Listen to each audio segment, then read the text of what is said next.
नमस्कार, मैं डीवी कुशवाहा। इतिहास में कभी कभी ऐसे व्यक्तित्व आलोपित हो जाते हैं, छिप जाते हैं, क्योंकि इतिहासकारों ने उनको खोया नहीं, महत्वपूर्ण स्थान नहीं दिया।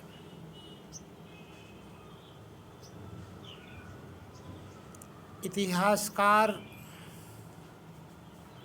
किन तथ्यों को उकेरता है, कभी कभी वह इतिहासकार एक धर्म, जाति, संप्रदाय के घेरे में कुछ सीमाओं में बंध कर रह जाता है। आज हम ऐसे ही व्यक्तित्व के बारे में चर्चा करेंगे जिसके साथ वास्तव में उस स्तर से न्याय नहीं हुआ जैसा होना चाहिए। सावित्रीबाई फूले का नाम महाराष्ट्र में तो बहुत पहले से, लेकिन उत्तर भारत में भी एक जाना पहचाना नाम हो चला है। इसका कारण है कि लोगों ने उसको खोजा, जाना, समझा और उस वास्तविकता को स्वीकार किया। महात्मा ज्योतिबा फूले जैसा व्यक्तित्व समाज के सामने क्यों नहीं आ पाया? इसके पीछे क्या कारण रहा होगा? कौन से ऐसे लोग रहे होंगे जिन्होंने समाज के सामने लाने में पीछे करते रहे? सामाजिक न्याय की महान पुरोधा ऐसे व्यक्तित्व को समाज के सामने आने में एक लंबा वक्त लगा।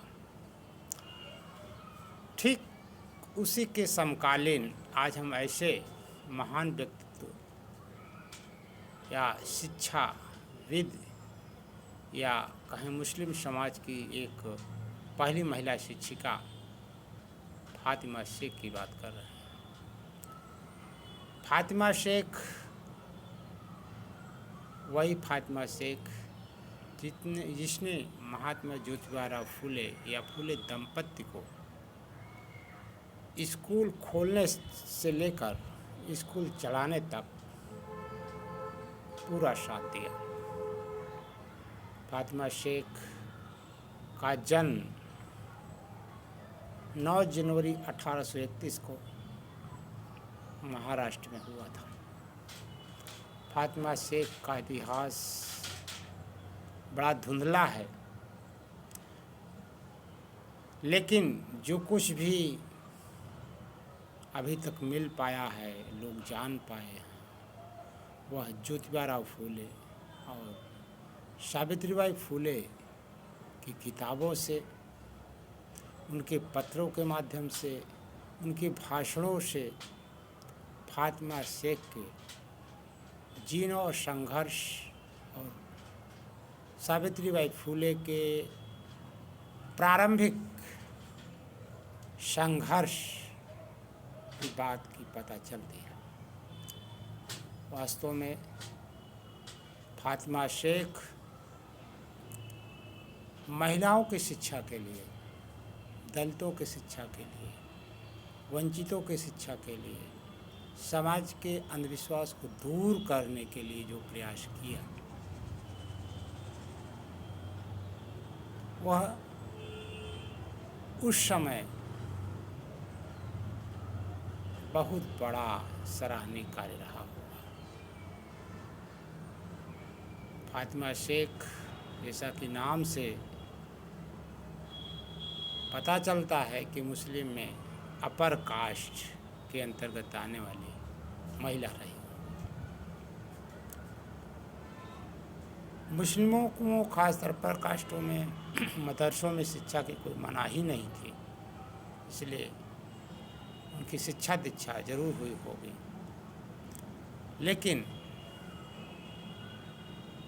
सावित्रीबाई फूले के प्रारंभिक दिनों में खुद अपना मकान देकर उनके भाई उस्मान शेख ने बहुत बड़ी सहायता किया। हम जब संघर्ष कर रहे होते हैं और संघर्ष में जब मुसीबतें आती हैं, उसमें लोग जो हमारी सहायता करते हैं और हम अपने कारवां को आगे ले जाते हैं, तो प्रारंभिक क्षणों में जो सहायता किया वह वास्तव में एक महान कार्य माना जाता है।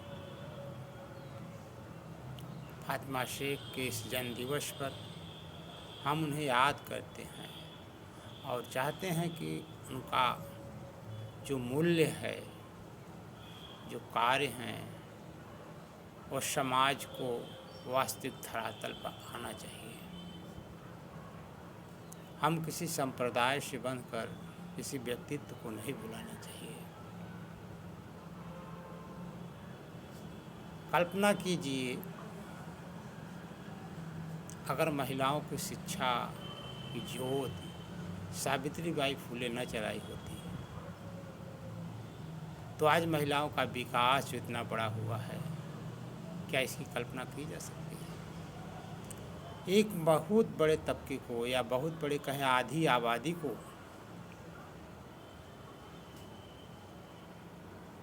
शास्त्रों में शिक्षा से वंचित कर दिया हो, क्या है न्याय हो सकता है? ये सोचना पड़ेगा हर एक जिम्मेदार नागरिक को, हर एक बुद्धिजीवी को, हर एक तर्कशील को। कोई भी धर्म ग्रंथ हो, कोई भी पुस्तक हो, कोई भी संप्रदाय हो, जहाँ महिलाओं की शिक्षा की पाबंदी लगी हो, उन्हें घरेलू कार्य में ही उनको समेट दिया गया हो, वो समाज कभी विकास नहीं कर सकता। क्योंकि समाज के संपूर्ण विकास के लिए सभी को शिक्षित होना जरूरी है। खासकर महिलाओं की तो शिक्षा की बहुत बड़ी ज़रूरत है, क्योंकि माँ की प्रथम शिक्षिका एक महिला ही होती है। इस सत्य को, इस सार्वभौमिक स्थिति को कोई नकार नहीं सकता। हमें महिलाओं के शिक्षा, महिलाओं के संघर्ष कभी नहीं भूलना चाहिए। शिक्षा ही वह मुकाम है, शिक्षा ही वह औजार है जो हमें एक सभ्य समाज में बदल सकता है, तब्दील कर सकता है। तो हम आज फातिमा शेख के इस जन्म दिवस पर हम उन्हें बार बार नमन और याद करते हैं और चाहते हैं कि समाज में उनके संघर्षों की कहानी से सीख लें और महिलाओं की शिक्षा के लिए निरंतर प्रयत्नशील रहें। Thank you very much.